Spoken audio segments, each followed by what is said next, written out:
vamos a ver cómo esa realidad puede impactar en otros lugares y cuánto se parece a otros escenarios. Vamos a presentar a nuestro invitado. Tenemos a nuestro invitado ya aquí, una eminencia en el tema constitucional, ya es dominicano casi.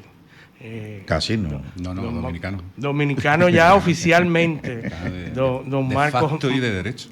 Don Marcos Mazó, que tiene todas las calidades académicas con el tema constitucional. Ha sido incluso determinado como hijo predilecto de Santo Domingo. No, declarado. Declarado hijo de Santo Domingo por el ayuntamiento. ¿No? Sí. 2 veces. Aunque vive en Santiago. Vive en Santiago, es interesante. Vive en Santiago. Marco, bienvenido. Pues muchísimas gracias, de verdad. Antes de eso, porque la introducción no me parece suficiente para que el oyente sepa con quién estamos, que es Marcos, doctor en Derecho Constitucional, catedrático de la Universidad de Castilla-La Mancha. Es una autoridad reconocida en materia constitucional, en Derecho Constitucional comparado.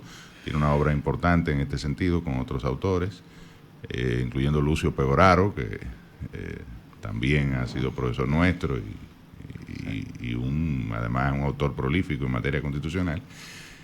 Es un individuo muy cercano a la República Dominicana, tiene familia en República Dominicana. El hombre vino y se quedó. Casó con una dominicana, como le ha pasado mucho. Lo dejaron aquí. Y bueno, una parte importante que conoce el sistema de derecho dominicano, el constitucionalismo dominicano, ha trabajado en estos temas. El Centro de Estudios Constitucionales del Tribunal Constitucional, ¿verdad? Sí, estuve 3 años. Ha dirigido múltiples programas de formación en materia de derecho público y para mí me honra tenerlo aquí.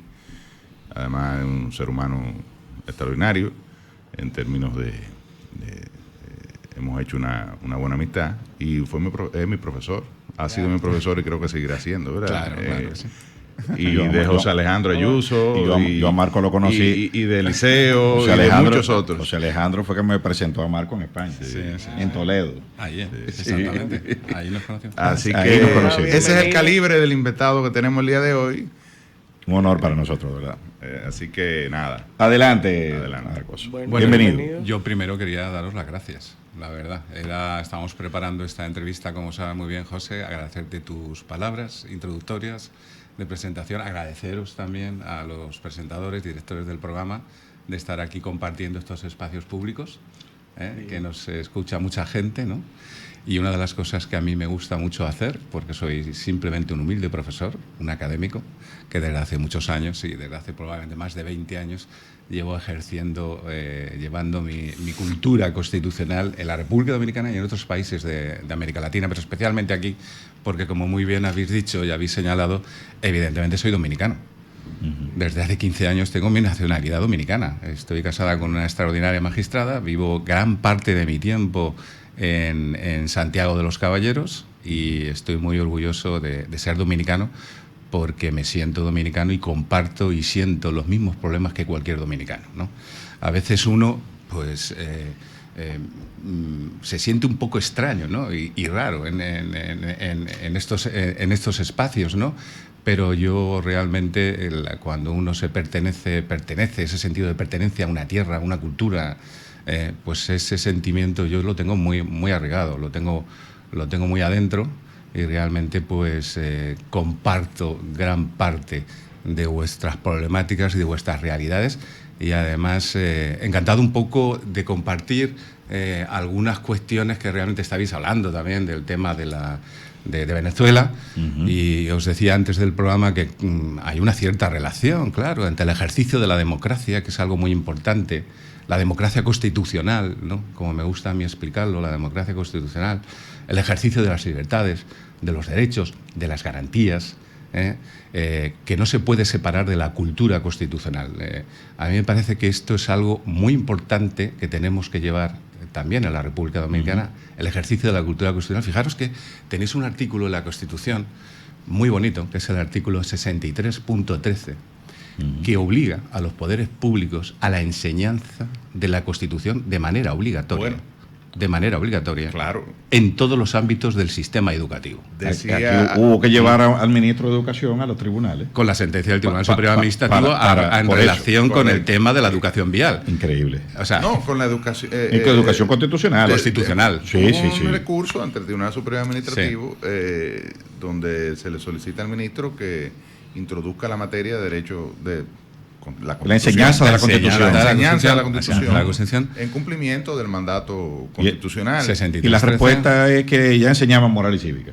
No, o sea, desapareció. Eso desapareció hasta ahí, como sabéis, hace ya muchos años la respuesta en la República Dominicana. Fue un poco pedante, que es uno de los temas que el ministro, la verdad que no maneja muy bien, es la comunicación dice que los jueces no conocen el sistema educativo y el currículum, y que como prácticamente le dio ignorante, y que la sentencia había sido el resultado de esa ignorancia de los jueces del Tribunal Superior. Y que ya aquí se enseña moral y cívica. Que ya aquí se enseña que eso se puede meter ahí en la materia de moral y cívica, cosa que tampoco, pudiese ser, pero debió responder de otra manera, ¿no? Pienso yo. Me parece fundamental, ¿no?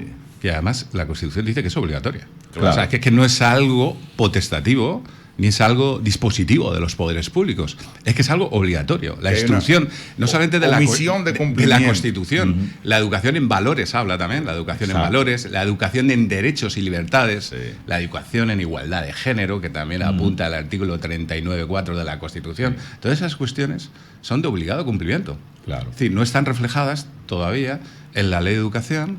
En las competencias sabemos que ahora hay un proyecto muy importante de reforma del sistema educativo, pero todos los que nos dedicamos al ámbito de la educación sabemos que las reformas del sistema educativo no impactan hasta que pasen una nueva generación. Entonces hemos perdido mucho tiempo, ¿no?, desde el 2010 en introducir los planes de estudio como una enseñanza obligatoria y evaluable. El tema de la enseñanza de la Constitución, los valores y los derechos. Lo de Venezuela, escúchame, Eliseo, es otro aspecto que ha sido parte de una discusión vieja en el derecho constitucional sobre la justicia constitucional. Es decir, ¿quién controla a los jueces? Es decir, el Tribunal Constitucional, o en este caso el Supremo en Venezuela, me parece que en Venezuela hay una sala constitucional. Sí, hay una sala constitucional, el Tribunal Supremo. No recuerdo bien ahora, pero bueno, el Tribunal Supremo tiene las atribuciones en materia constitucional, pero que...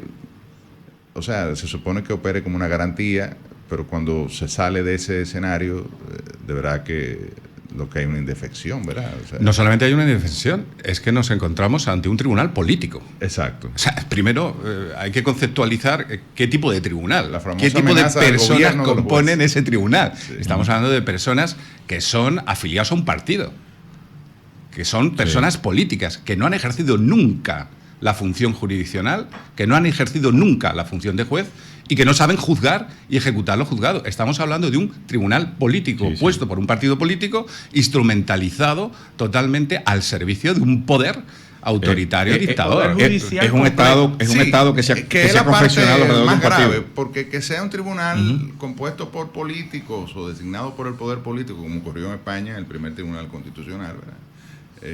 Recuerdo algunas lecturas en este sentido. No necesariamente quiere decir... El problema es cuando esos jueces se apartan de su función jurisdiccional y se comportan entonces como militantes. Sí, José, pero matizando esto que tú has dicho, en el año 78, cuando nosotros aprobamos la Constitución, fíjate, no había cultura constitucional, no había enseñanza constitucional, no había cátedras de derecho constitucional como las ocupamos ahora, ¿no? Dentro de la universidad. Lo que había eran catedráticos de ciencia política. Se enseñaba ciencia política, se asociaba a la ciencia política, porque las constituciones eran políticas, no eran jurídicas. Entonces, fijaros, muy curiosamente, cuando nosotros elegimos al primer presidente, fue Manuel García Pelayo, no era un político, José. Era una persona exiliada en la época de la República, que vivía muchos años en México, ya era más mexicano. Después de la Guerra Civil, tuvo que exiliarse a México y era un jurista.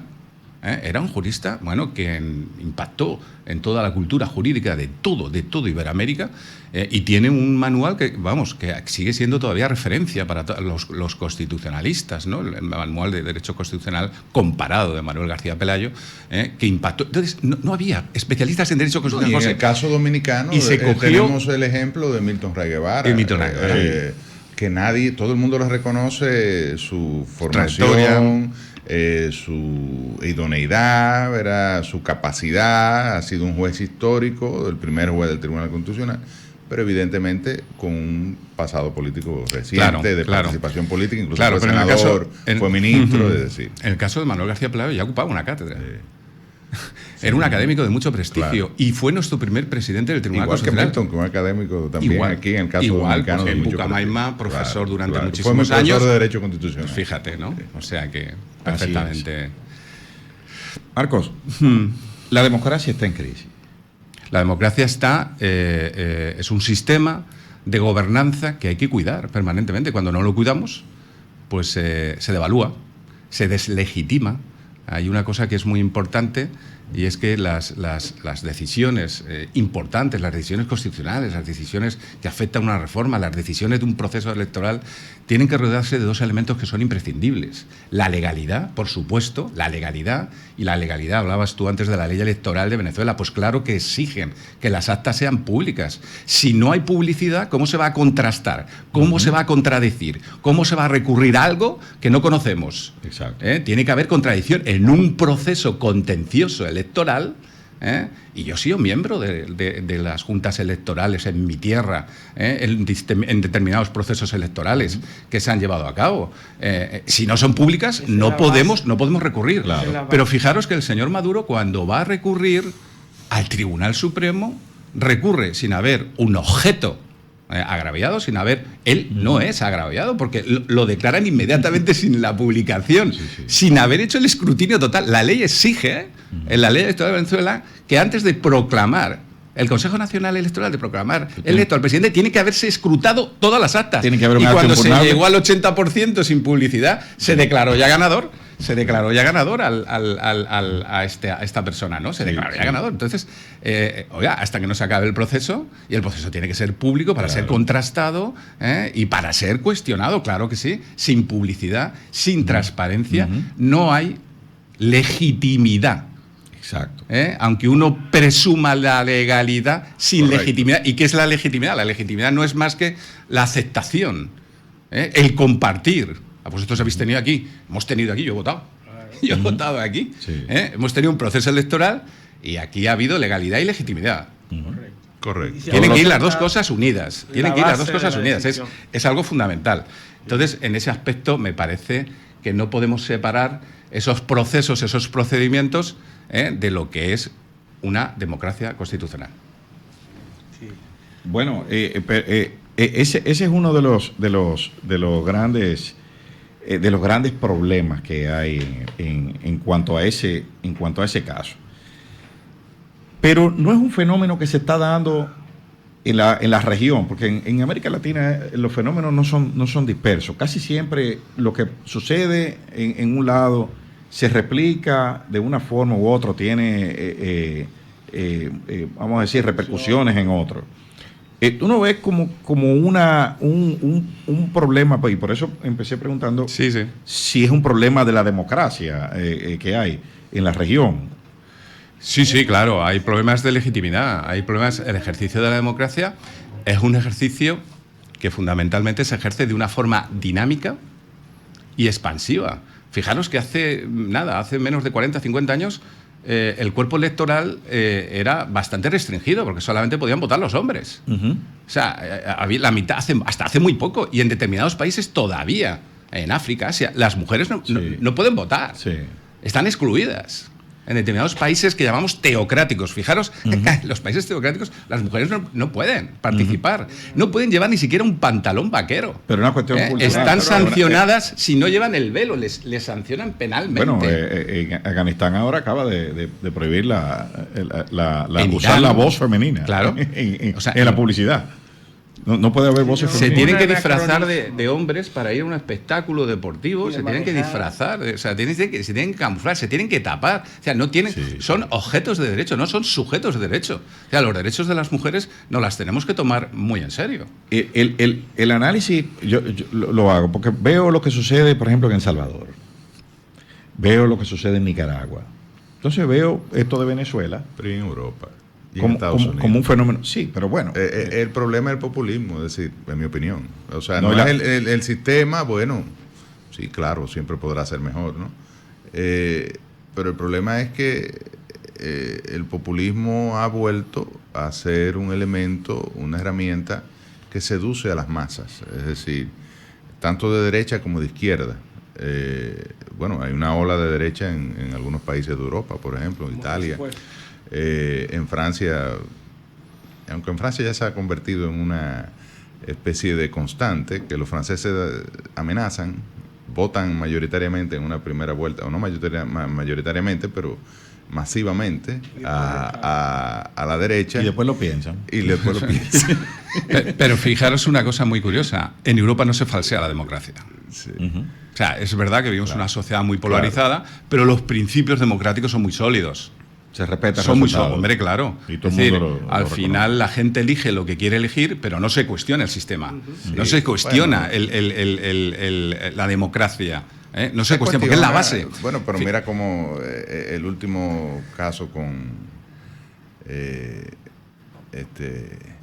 ¿cómo se llama? El presidente del gobierno español.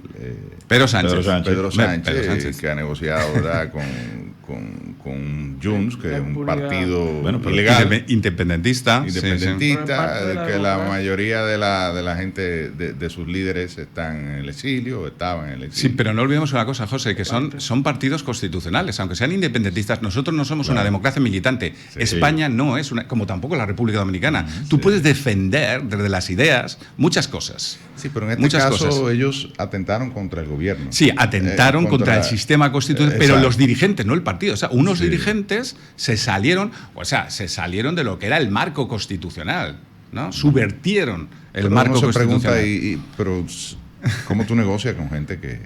Claro, es muy difícil. Es muy difícil en el poder. Es muy difícil explicarlo cuando uno no vive allí. Mira, yo gozo de tener un apellido catalán, Masó, conozco muy bien a los catalanes y una de las cosas que les digo cuando uno visita Cataluña, que no es ser incompatible, porque claro, hay una mayoría, no solamente política, estos líderes, sino que hay una mayoría social importante de mucha gente, oye, pues que piensa como piensa, ¿no? Que tiene esa ideología independentista.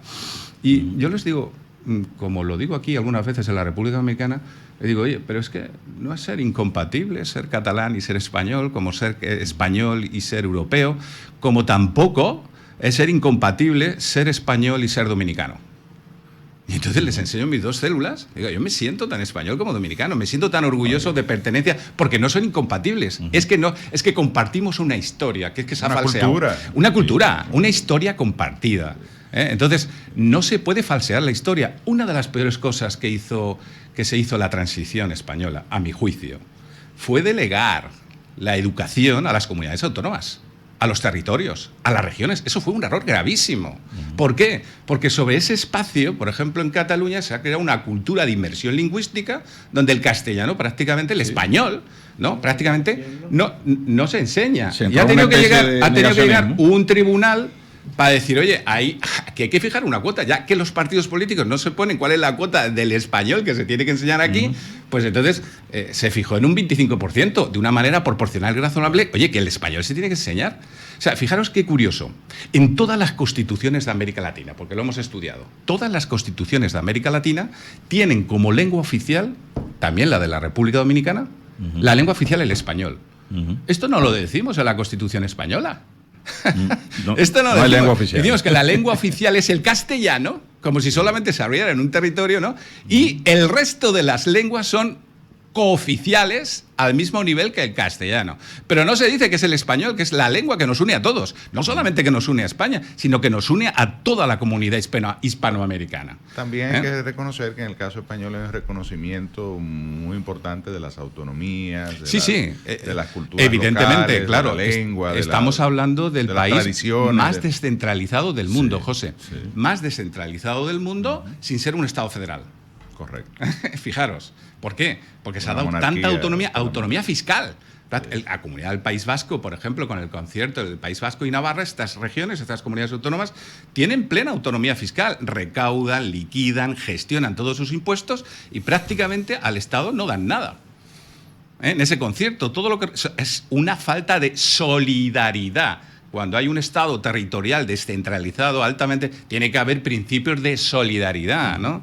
Y no los hay. Cierto nivel de centralización. En esos conciertos, por cierto, eso también se pactó en la transición, en el régimen constitucional. De las cosas que los catalanes que quieren ahora. ¿No? Quieren ahora. Que son demasiado solidarios, que lo obligan a ser demasiado quieren ahora que los impuestos más importantes de recaudación sean recaudados por ellos, gestionados por ellos, liquidados por ellos, y luego ya veremos lo que le damos a España. Sí, la caja recaudadora. La caja recaudadora. La seguridad social, que es donde está nuestro sistema de estado de bienestar, la seguridad social, la educación, las pensiones, la sanidad. Así es. Pero cuando volvamos, tenemos que ir a una pausa, pero cuando volvamos, vamos a cruzar el charco otra vez porque hablaremos de reformas. Sí, de reformas, y de cómo, o sea, del ambiente político y qué implican las reformas sobre todo, porque eso es esa es la parte que ahora tenemos que entrar a discutir. Muy bien. Vámonos a la pausa. Esto es Paneo Semanal, no le cambien. Un paneo con